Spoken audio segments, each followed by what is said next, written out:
Fala pessoal, tudo bem? Seja muito bem-vindo a mais um vídeo aqui no nosso canal. Sou o engenheiro Eberton e no vídeo de hoje a gente vai estar falando sobre NR32, segurança nos ambientes de saúde, serviços de saúde. Esse é um tema bastante complexo porque ele não é tão falado assim e nem é tão simples de se trabalhar como, por exemplo, um ruído, né, algum outro tipo de risco que a gente já está mais acostumado, né? Tem poucos profissionais da área de segurança que têm vivência na área hospitalar, né, na área de serviços de saúde. Então, ela é um pouquinho diferente. Bom, gente, primeiramente, estou te convidando a estar se inscrevendo aqui no nosso canal. A gente posta vídeos aqui toda terça e quinta-feira, às 2 horas da tarde, tá? A gente tem vários vídeos postados aí com temas relacionados a tanto a engenharia civil quanto a segurança do trabalho, tá? Então se inscreve, comenta aqui embaixo qual o tema que você quer que a gente traga para os próximos vídeos. Comenta aqui também se você tem alguma dúvida com relação à NR32, né? Sobre alguma coisa que a gente possa estar tratando no próximo vídeo, tá certo? O seu comentário aqui, ele é bastante importante para que eu possa saber como que o andamento dos nossos vídeos está sendo, né, se ele está sendo bem aceito ou não. Bom, gente, vamos fazer um pequeno exemplo aqui, né? Então eu tenho lá, por exemplo, ruído. Tenho uma fábrica e nela lá eu tenho ruído. Eu fiz a minha identificação e eu sei que eu vou precisar medir o ruído. Então, beleza, eu tenho lá os meus aparelhos, tem vídeo aqui no canal aqui falando sobre dosimetria de ruído, como que funciona, né? Tem um treinamento só de proteção auditiva para que você possa estar acompanhando aí nos próximos vídeos, tá? Então, isso aqui a gente chama de riscos quantitativos, ou seja, eu identifiquei o risco, eu tenho mecanismos de quantificar, ver quantos decibéis, ver quantos graus de temperatura, ver qual a aceleração da vibração, a frequência da vibração, qual é a concentração dos agentes químicos que seja, para que eu possa estabelecer um plano de segurança através de EPI ou através de um meio coletivo ou através de uma medida administrativa que seja, para que eu possa fazer com que a segurança caminhe, né? Então são riscos quantitativos, a gente consegue medir. Agora pensa no ambiente hospitalar. Como que eu vou quantificar? Como que eu vou pegar um leito de um CTI e vou quantificar? A moça foi lá, fez uma limpeza terminal. Ela limpou teto, parede, chão, conforme pede o procedimento, né, de higienização, o POP de higienização.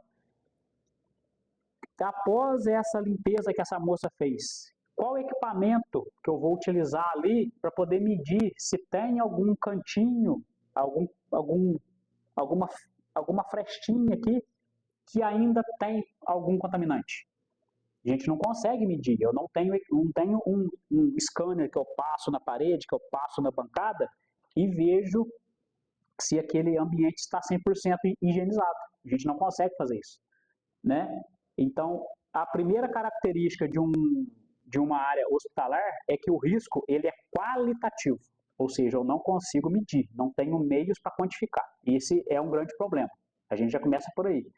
Segundo problema, eu tenho lá uma ala de um hospital, tenho lá 10 quartos. Cada quarto eu tenho 2 pacientes, cada quarto eu tenho 2 pacientes. Eu tenho 20 fontes biológicas diferentes. Por quê? Porque num quarto eu tenho um isolamento COVID, no segundo quarto eu tenho um paciente com tuberculose, no terceiro quarto eu tenho um paciente pós-cirúrgico, no quarto quarto eu tenho um paciente com KPC, que é uma doença bacteriana. Ou seja, eu tenho 20 fontes diferentes e assim que essas 20 pessoas tiverem alta e entrarem novas 20 pessoas, eu terei novas 20 fontes diferentes. Ou seja, o risco biológico ele é altamente rotativo. Então, Eberton, como que a segurança vai fazer? Eu não tenho uma luva, não tenho uma máscara que eu vou te fornecer, igual, por exemplo, um protetor auricular, que vai te dar uma taxa de acerto aí de 90%. Ou seja, Você está exposto a ruído, usou os seus equipamentos e você não vai ficar surdo com uma taxa de acerto aí de 90%.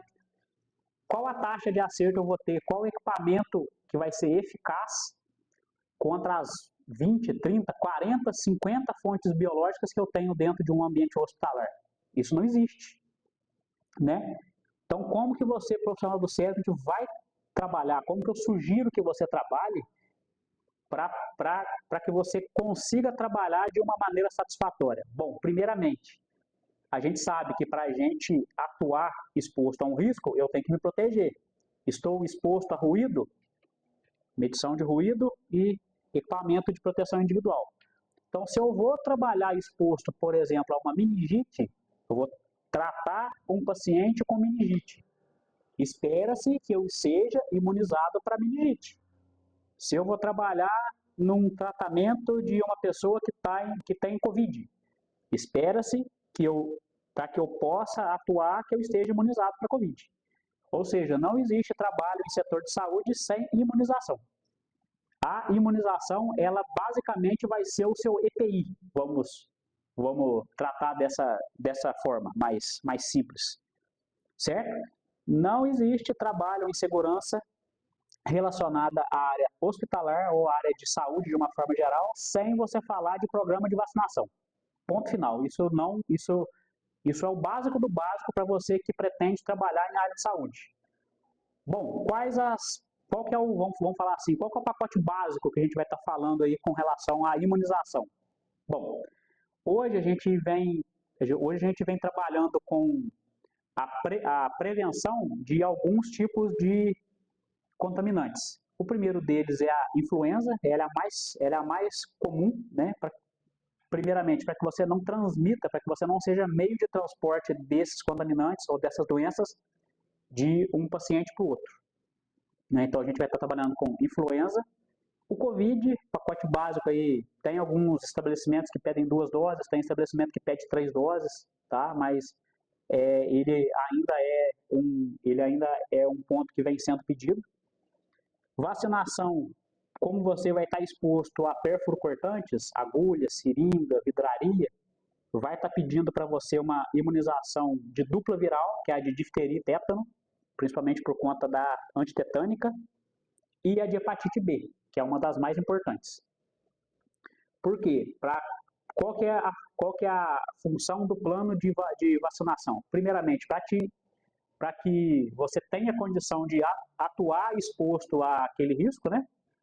E quando a gente fala de difteria e tétano e a de hepatite, é para te proteger, para criar anticorpos, caso você se acidente com um pérfuro cortante. Eu estou lá fazendo uma punção venosa e acidentalmente furei a ponta do meu dedo lá, porque eu fui reencapar a agulha ou porque eu utilizei o meu dedo como anteparo para fazer a punção venosa, ali eu tenho um risco muito grande. Então, se você furar o teu dedo, a primeira coisa que a Secretaria de Saúde vai pedir é a tua vacinação, principalmente de hepatite B, o teu exame anti-HBS, tá? E a taxa de transmissão é alta. A gente está falando aí de uma taxa média aí de aproximadamente 10%, tá? Dependendo, em alguns casos pode ser até maior, tá certo? Então, assim, gente, para a gente poder pôr um ponto final, trabalho em serviço de saúde, o primeiro ponto é imunização. Esse é um ponto básico, tá? Dupla viral, hepatite B, influenza e Covid. Ponto.